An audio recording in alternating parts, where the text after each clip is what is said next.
I asked for a few minutes of your time today just to talk a little bit about some of the stuff that we're seeing in the world of phishing. There is a lot going on these days. You may have seen Brian Abeling's recent email about an increase in phishing attacks on us and around the district, as well as outside of the district as well.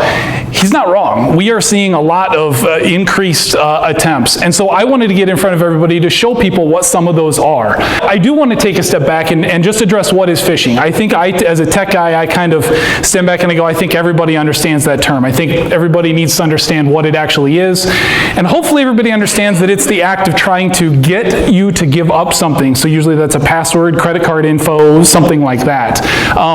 It's a little bit different than spam in that it's actually trying to do something because there's a call to action with that. Both are certainly annoying, but phishing is certainly more dangerous. And we're just seeing it a lot. We're part of a lot of other tech groups, and other schools are reporting the same thing. Schools are targets for this. And so I wanted to take a second to show you some actual phishes that have come in to West Des Moines recently. Now, I fully understand everybody in the back can't see all of this stuff. This is linked in your presentation that you'll get today, so you'll be able to look at them closer if you want. But this is an actual phish that came in from, Alexis Forshade. I don't know who Alexis is, but this came in, and this person from Cambridge City Schools probably had their account compromised, right? So it comes in and it says, Valley High School, Shane Christensen sent a document to approve from the principal. Now, hopefully everybody knows Shane is not our principal, because I don't think your name is Shane, right? So hopefully that's a big tip-off that that's not right, but this is a hot-button topic, staff consolidation. You might go, oh no, what is this? And then you click it, and then you're phished if you're entering in your credentials, right? So that's a very common one we're seeing. This is one that came to me just the other day. First name Wells Fargo, last name Bank. Okay. So, right? So this one came to me and, showed up in my thing, access denied, understanding the temporary block on your ID. This is an actual one that I got, and I was like, oh, that's creative. One of the interesting things about these type of shares is they show up not only in your email, but I get push notifications on my phone, as I'm sure many of you do as well, right? So you're going to get a push notification that's going to say access denied, and you're going to go, whoa, what's going on? And you click open, oh, I got to log into this. Well, you then log in, and then you're phished, right? This one, I wanted to point out, this one looks a little bit different because I pulled it from our back-end system just to show you what it's like, but subject must read, sender Brian Abeling. Now, hopefully most of you know Brian Abeling is our tech director. He's my boss, but he's not sending out this email. To all employees from help desk, subject with weird spaces, email system maintenance. We're excited to announce we've rolled out upgrades to the West Des Moines Schools email, blah, blah, blah. We urge WDMSys email users to conform with new system requirements. Kindly update here. Clearly not a real message, right? But it's important that you understand what those type of things look like. The goofy thing about this, and again that I wanted to point out, it is from Brian Abeling. That's the scary thing about these phishes. This looks like it came from Brian. This is something that is known as a spoofing attack. There's a lot of stuff being done in the industry now to prevent those type of attacks from even going through, but we're seeing these type of things come through as well. This one I liked because I got this one. This was creative. Brittany Schoolfield, I don't know who Brittany is. Brittany sent me a money request. And don't recognize this, note from Brittany Schoolfield, don't recognize this transaction, contact PayPal at this number. That's not PayPal.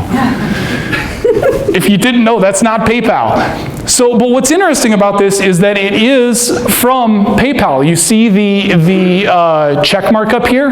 These type of phishing attacks come from, if you're a PayPal or Venmo, any of those digital type of money users, you can request money from somebody else.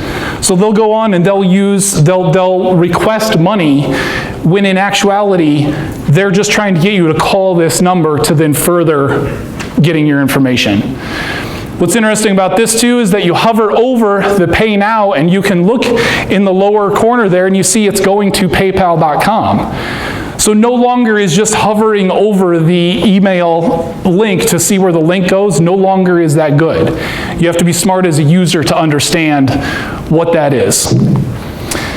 Spear phishing is another kind of targeted phishing attack. This is my last example, and I like to point this out because this spear phishing refers to still phishing, but more targeted towards specific individuals. This one says, Megan Thole added you as a viewer. To view this item, you need approval, log in here, and you click view and you go to a login screen.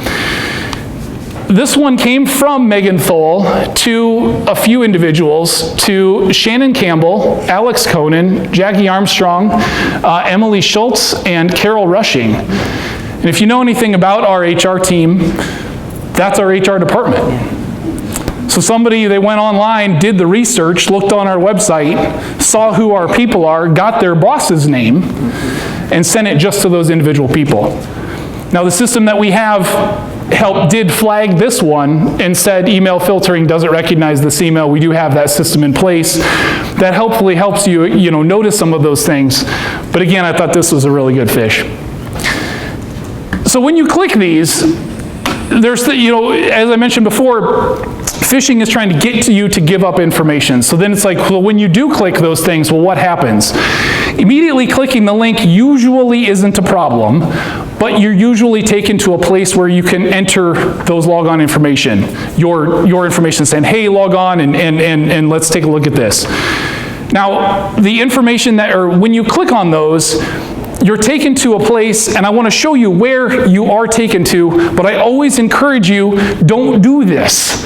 This is not something you should do. Don't just click those phishing links to see where they go, because you don't know what they're doing. I did this in a controlled environment. I've got a sandboxed environment where I'm doing these couple of next screenshots, but it's important that you don't just click those phishing links. Just delete them and move on. So this is good. This is an actual fish. One of those earlier ones, when you clicked, view or whatever, this is where it took you to. Now, if you're familiar with the print shop or even School Dude, this should look familiar to you. This is what that looks like. This is what the login looks like. And when you type in your username and password, I didn't get a screenshot of the next one. No, I didn't type in my username and password. I said, go away, jerks, or something like that. It takes you to a thing and says, hey, thank you, your information is updated. Well, all you did is you just gave away your information, right? So that was a good one. This one is, I don't know, not so good, but you've probably seen these before. This is just a Google form, Microsoft with a little 0, in there, and then type in your email address and your password. And then it's just the standard Google form that says thanks. Even though at the bottom of every single Google form, it says don't submit your password through Google Forms. Okay? So don't do that. If you do get those fishes, just don't fill those out, all that kind of stuff. So if you fell for something and then you realized it, well, what do you do at that moment? We've seen some examples of things, but what do you do when you realize it? Well, the best thing that you can do is change your password immediately. That's really the best thing that you can do, because you've now given up your password. Now then the next question is, so what if you use that password for everything? I've talked with plenty of people who reuse passwords. Don't reuse passwords. So if you did give that up, first, it's time to stop using that password, right? That password is now compromised. You don't know where that went. You don't know what dark web corner that's going to be, put out as. And if you're using that password in multiple places, bad things can happen.